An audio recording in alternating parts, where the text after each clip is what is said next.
নমস্কার বন্ধুরা, আমি আপনাদের জয়া। আজকে নিয়ে এসেছি একটা সর্ষে পোস্ত, মাছের সর্ষে পোস্ত রেসিপি। এটা হচ্ছে পার্শে মাছ, পার্শে মাছের তেল ঝাল আজকে আমি রান্না করেছি। কিভাবে আমি এটা রান্না করলাম সেটাই আমি আপনাদের সাথে শেয়ার করব। তাই জন্য প্রথমে বাজার থেকে আজকে দেখুন পার্শে মাছগুলো আনা হয়েছিল, কেটেই আনা হয়েছিল, এবং সেই মাছগুলোকে আমি ভালো করে নুন দিয়ে কচলে কচলে ডলে ভালো করে মাছগুলোকে পরিষ্কার করে নিয়েছিলাম। আর মাছগুলো পরিষ্কার করে নেওয়ার পরে মাছের মধ্যে নুন দিয়ে দিয়েছিলাম, 2 চামচের থেকে একটু বেশি নুন দিয়েছিলাম।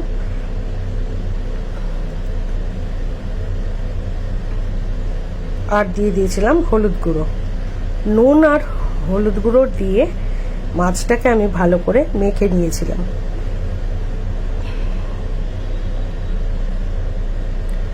সমস্ত মাছে নুন হলুদ মাখানো হয়ে গেছে। এবার কড়াইয়ে তেল গরম করে নিয়েছি। ভালো করে তেলটা গরম হয়ে যাওয়ার পরে আমি এক এক করে সব পার্শে মাছগুলো এর মধ্যে দিয়ে দিচ্ছি।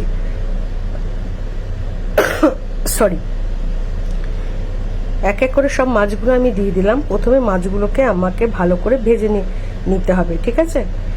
মাছ যেহেতু অনেকটাই মাছ আছে, আমি দুবারে মাছটা ভাজবো। প্রথমে এই কটা মাছ দিয়ে আমি জাস্ট উল্টে দিলাম, এক পিঠ ভাজা হয়ে গেছে, আরেক পিঠ উল্টে দিলাম। পার্শে মাছ আপনারা কারা কারা খেতে ভালোবাসেন? অনেকে না পার্শে মাছ বাটা মাছের সাথে গুলিয়ে ফেলেন, কারণটা হচ্ছে যে অনেকটা দেখতে মাছ দুটো একই রকমের, ওই জন্য বাটার পার্শে অনেকে মানে করতে পারে না, গুলিয়ে ফেলে। আর এই মশলা জন্য পোস্ত, সর্ষে আর কাঁচা লঙ্কা নিয়ে নিয়েছি।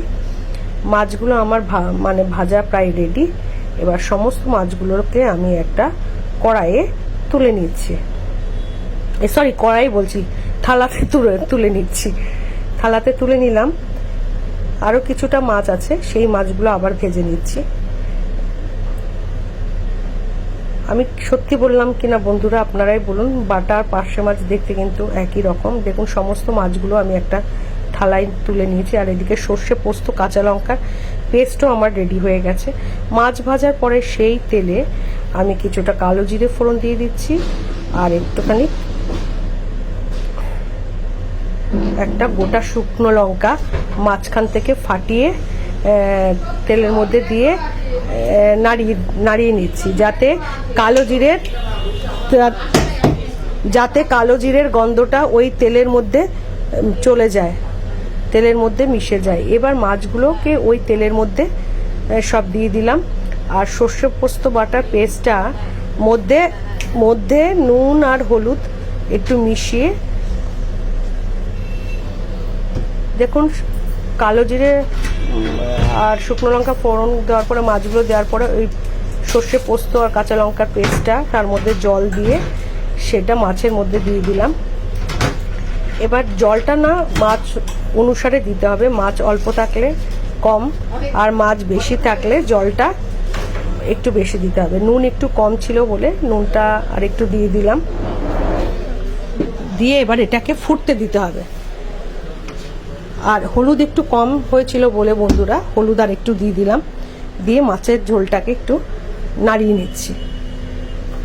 নিচ্ছি যতক্ষণ না, মানে যতটুকু আমি ঘনত্ব রাখবো ততটুকু না হওয়া পর্যন্ত এটাকে ফুটতে দিতে হবে, ঠিক আছে? দেখুন ফুটতে ফুটতে মাছের ঝোলের ঘনত্বটা কিন্তু অনেকটাই কমে এসেছে। এই অবস্থায় আমি কিছু কুচনো ধনেপাতা দিয়ে দিচ্ছি। কুচনো ধনেপাতা দিয়ে দিলাম, কারণ ধনেপাতার একটা আলাদা ফ্লেভার আছে। ধনেপাতা এর মধ্যে ছড়িয়ে দিলাম মাছের ঝোলের মধ্যে। এবার ধনেপাতা ছড়িয়ে দেওয়ার পরে এর মধ্যে আমি একটুখানি সামান্য কাঁচা সর্ষের তেল দিয়ে দেবো। কাঁচা সর্ষের তেল দিয়ে দিয়েছি দেখুন। দিয়ে গ্যাসের ফ্লেমটাকে বন্ধ করে রেখেছিলাম।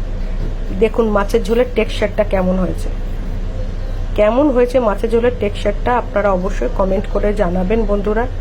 আর আপনারা এইভাবে বাড়িতে ট্রাই করে দেখবেন, ভালো লাগবে। ভালো হলে কমেন্ট করবেন। আর যদি ভিডিওটা ভালো লাগে লাইক কমেন্ট শেয়ার করে